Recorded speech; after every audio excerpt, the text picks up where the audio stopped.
World News in 5. Right now. News and developments making headlines around the world in 5 minutes. World News in 5. Here on Radyo Pilipinas World Service.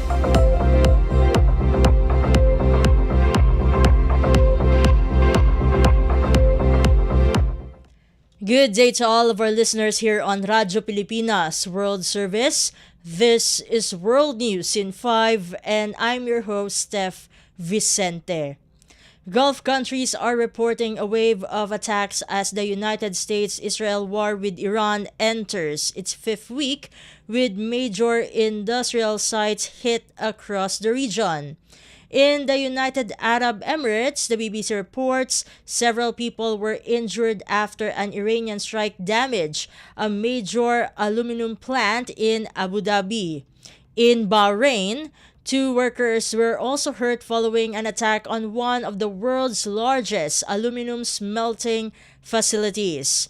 Iran's Islamic Revolutionary Guard Corps says it carried out these strikes using drones and missiles, calling it retaliation for earlier U.S. and Israeli attacks on its own factories. Iran also claimed the targeted facilities were tied to the American military while accusing Israel of hitting key steel plants in Tehran.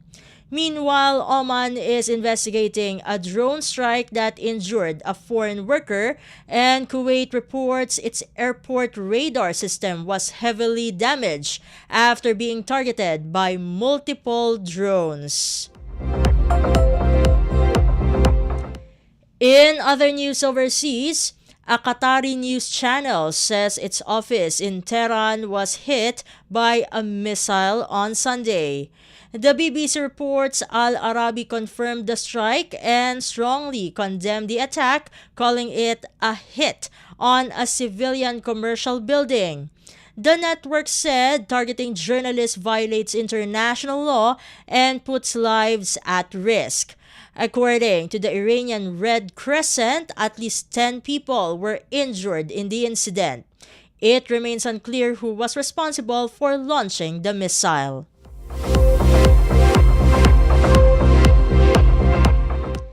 And finally, hundreds of mourners gathered in a cemetery in southern Beirut on Sunday despite heavy rain to honor 3 Lebanese journalists killed in an Israeli airstrike in southern Lebanon a day earlier. According to BBC News, the funeral drew family members, fellow reporters, and supporters carrying photos of the victims amid rising anger over the attack. The emotional ceremony took place in Dahiyeh, a Hezbollah stronghold, where flags of the group were seen across nearby graves.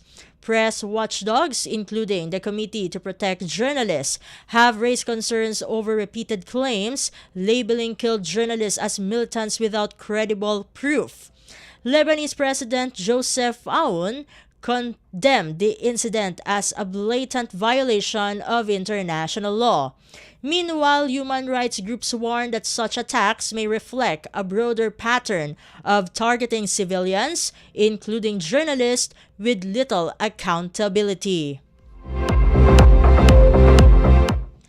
And that concludes today's edition of World News in 5. For Radyo Pilipinas World Service, this has been Steph Vicente. Good day and stay safe, everyone. World News in 5. Right now.